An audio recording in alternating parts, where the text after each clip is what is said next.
అతి తక్కువ ఫీజుతో ఎంబీబీఎస్ పూర్తి చేసే అవకాశం. MBBS at Timor-Leste near Australia.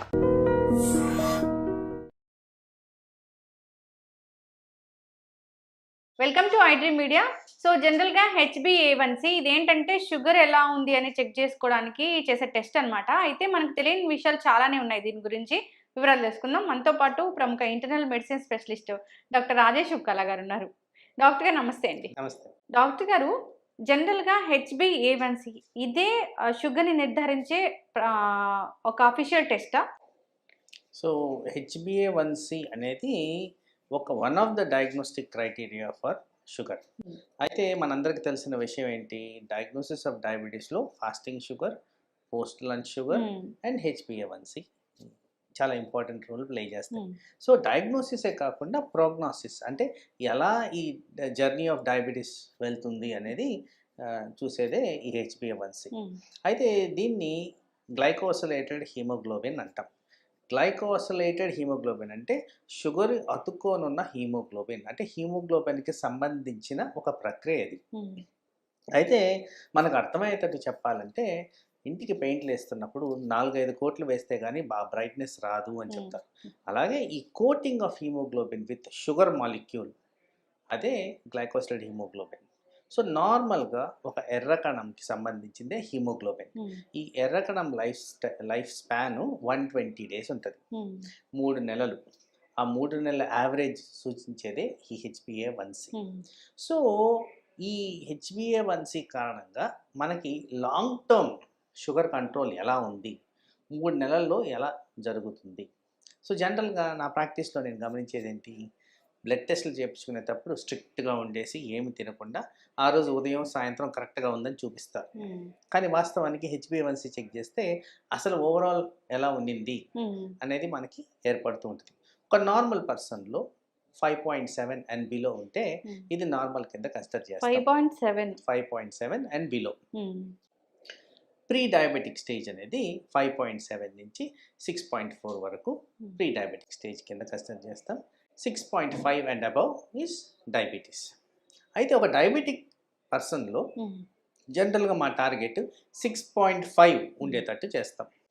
ఎప్పుడైతే ఈ HbA1c హై లెవెల్కి చేరుకుంటుందో, హై లెవెల్ అంటే సహజంగా చాలా మందిలో ఆల్మోస్ట్ 80% ఆఫ్ పేషెంట్స్లో అరౌండ్ 8 కనిపిస్తూ ఉంటుంది, 8 అండ్ అబవ్. ఇది ఆర్గన్ డిస్ఫంక్షన్కి సంకేతం. 8 నుంచి పెరిగితే ఐడియల్గా 6.5 ఉండాలి. హయ్యర్ నెంబర్స్ ఉంటే ఇది ఆర్గన్ డిస్ఫంక్షన్కి సంకేతం.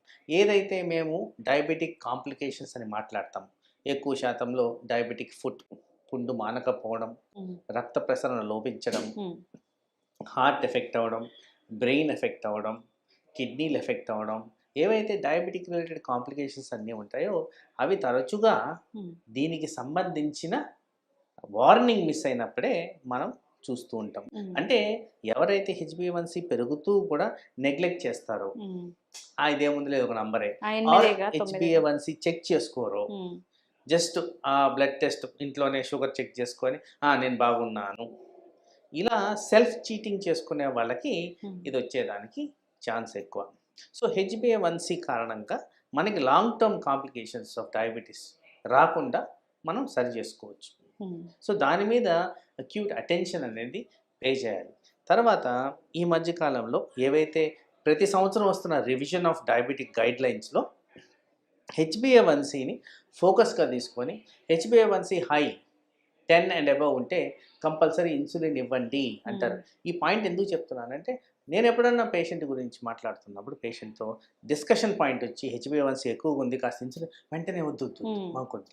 వాళ్ళకున్న అపోహ ఏంటంటే, ఒక్కసారి ఇన్సులిన్ పెడితే లైఫ్ లాంగ్ ఇన్సులినే అనే అపోహలో ఉంటారు.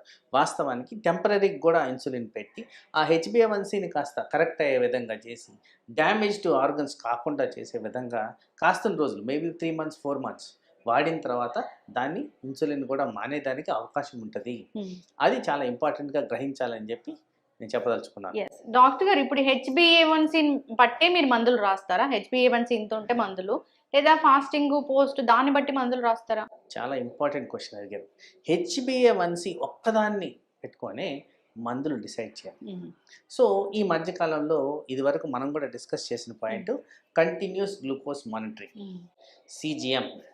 ఈ గ్లూకోజ్ మానిటరింగ్లో ఏం తెలుస్తుందంటే ఎక్కడ ఏ పద్ధతుల్లో షుగర్ పెరుగుతుంది, ఏ కారణంగా పెరుగుతుంది అనేది 24 గంటల్లో ఒక గ్రాఫ్ అనేది మనకు వస్తుంది.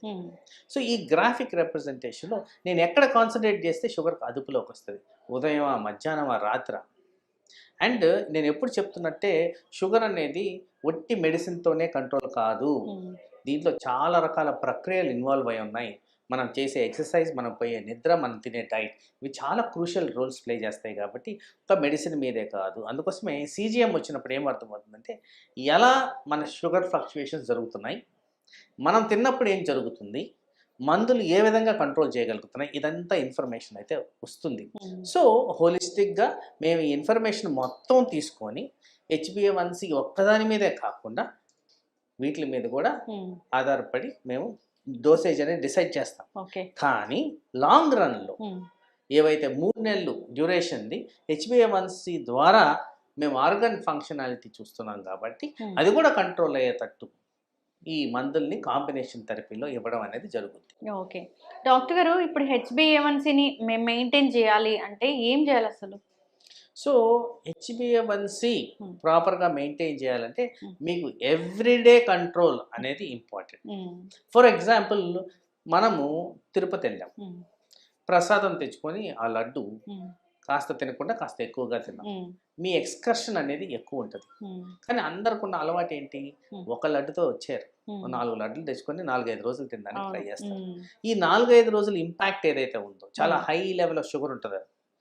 ఆ లెవెల్ ఆఫ్ షుగర్ వల్ల ఏమవుతుంది, HbA1c మీద ఉన్న కోటింగ్ అనేది పెరుగుతూ వస్తుంది. సో లాంగ్ టర్మ్ రిపర్కషన్స్ అనేది పెరుగుతూ ఉంటాయి. మనం తినింది ఆ 4 రోజులే కదా, మిగతా రోజులు స్ట్రిక్ట్గా ఉన్నాం అంటున్నాం. ఈ 120 days ఈ రెడ్ సెల్ ఏదైతే బ్లడ్లో సర్క్యులేట్ అవుతూ ఉంటుందో ఈ హై షుగర్ కారణంగా మనకి ఇండెక్స్ ఏమిస్తుంది, అవయాల మీద ఎఫెక్ట్ అనేది తెలిసిపోతూ ఉంటుంది. So HbA1c is one of the మాకు ఏమంటారు ఫ్యాక్టర్, ఎలా ప్రోగ్రెస్ అవుతుంది డిజీజ్ అనేది మేము డిసైడ్ చేసుకోవడానికి. HbA1c ఒక 10 ఆ పైన ఉంటే అది టూ డేంజర్ అన్నట్లే కదా డాక్టర్ గారు? మీకు అసలు ఐడియల్ సినారియో 6.5, ఎంత హై ఉంటే అంత ప్రాబ్లం. మీరు అడిగిన 10 అయితే మరీ ఇంత ప్రాబ్లం ఎక్కువగా, ఇంకా అంటే హార్ట్ అటాక్, బ్రెయిన్ అటాక్ తిరిగి వచ్చేస్తుంది. కాబట్టి అలాంటి లెవెల్స్ రాకుండా చేసుకోవడం ముఖ్యం. ఐడియల్గా 6.5 అరౌండ్ పెట్టుకుంటే correct. HbA1c every 3 months every 3 monthsకి అది మనకి ఇన్ఫరెన్స్ ఇస్తుంది. అయితే మీరు అడిగిన దాంట్లో ఎవ్రీ 3 months అన్నప్పుడు ఈ ఎర్ర కణం ఏదైతే ఉంటుందో దాని లైఫ్ సైకిల్ బట్టి HbA1c అనేది డిసైడ్ అవుతుంది. ఎర్ర కణాల లైఫ్ సైకిల్ డిసైడ్ చేసేది ఏంటి, ఐరన్ లోపాలు ఉన్న వాళ్ళకి HbA1c ఫాల్స్లీ హై చూపించేదానికి ఆస్కారం ఉంది. అలాగే ఈ ఎర్ర కణం లైఫ్ సైకిల్ ఏదో కారణంగా తగ్గితే HbA1c లోగా చూపించేదానికి కూడా ఆస్కారం ఉంది. ఈ పరిమాణాలన్నీ కూడా ఆ డాక్టరు విశ్లేషించి ఏ విధంగా దీన్ని నేను కరెక్ట్గా తీసుకోవాలి అంటే, మీకు ల్యాబ్లో ఇచ్చిన రిపోర్ట్ని వెంటనే మీరు హైరాణ పడాల్సిన అవసరం లేదు. డాక్టర్ యూజువలీ ఇది వేరే వాటితో రెఫరెన్స్ తీసుకొని ఇది కరెక్టా కాదా అనేది కూడా డయాగ్నోస్ చేయడం అనేది జరుగుతుంది. పర్టికులర్గా ఎవరికైతే కొత్తగా షుగర్ డయాగ్నోస్ అవుతుందో వాళ్ళలో HbA1c ఒకటి పట్టుకొని డయాగ్నోస్ చేయడానికి ఉండదు, వేరే ఫ్యాక్టర్స్ కూడా మేము కన్సిడర్ చేస్తాం. ఈ మధ్య కాలంలో కొత్త రకాల బ్లడ్ టెస్ట్లు, ఇన్సులిన్ లెవెల్స్ ఎలా ఉన్నాయి, HOMA-IR టెస్ట్ అనేది ఒకటి వచ్చింది, అది ఎలా ఉంది, తర్వాత CGM ఎలా ఉంది, ఫాస్టింగ్ పోస్ట్ లంచ్ ఎలా ఉంది, సిరీస్ ఆఫ్ టెస్ట్లు ఉన్నాయి. కాబట్టి వీటి మీద మనం డయాగ్నోస్ చేయడం అనేది జరుగుతుంది. ఒక sugar patient post lunch, fasting, post HbA1c, insulin ఎలా ఉంది అనే టెస్ట్ కూడా ఉందా? ఇంకా ఇన్సులిన్ లెవెల్స్ ఎలా ఉంది అనేది HOMA-IR ఇండెక్స్ అనేది ఒకటి ఉంది, అది కూడా ఇన్సులిన్ రెసిస్టెన్స్ ఎలా డెవలప్ అవుతుంది అనేది కూడా చూపిస్తుంది. సో వివిధ రకాల టెస్ట్లు, so much of newer techniques అనేవి వస్తూనే ఉన్నాయి. ఈ టెస్ట్లన్నీ చేయించుకోవాలి. జనరల్ గా కూడా ఈ టెస్ట్లన్నీ ఎందుకు, ఇన్ని టెస్టులు రాశారు ఎందుకు, డాక్టర్ల మీద అబాండాలు వేస్తూ ఉంటారు. కానీ రాసింది ఎవరి కోసం అనేది మనకు అవగాహన ఉండాలి కదా. ఇప్పుడు ఒక డోసేజ్ ఆఫ్ టాబ్లెట్స్ వాడుతున్నారు, వాళ్ళకి HbA1c ఇప్పుడు ఎక్కువ ఉన్నప్పుడు ఈ టాబ్లెట్స్ రాస్తారు. నెక్స్ట్ వాళ్ళకి HbA1c తగ్గిపోయింది అంటే ఒక 3 months తర్వాత, అంటే డోస్ తగ్గిపోతుందా? సో బేసిక్లీ హెచ్బిఏవన్సి టార్గెట్ నేను ఇందాక చెప్పాను చూడండి 6.5 అరౌండ్, అలా కాకుండా 6.5 బిలో వచ్చి హైపోగ్లైసీమియా సిమ్టమ్స్ వస్తుంటే డోస్ తగ్గిస్తాం. నా టార్గెట్ వచ్చేసింది కదా అని డోస్ తగ్గించను. టార్గెట్ ఎందువల్ల వచ్చింది? వాడడం వల్ల మనం వాడిన మందుల మూలాన వచ్చింది. ఆ మందులు తీసేస్తే మళ్ళీ పెరుగుద్ది కాబట్టి ఆ విధంగా టార్గెట్కి వస్తే టార్గెట్ మీద ఆ మందులు కంటిన్యూ చేయడం అనేది జరుగుతుంది.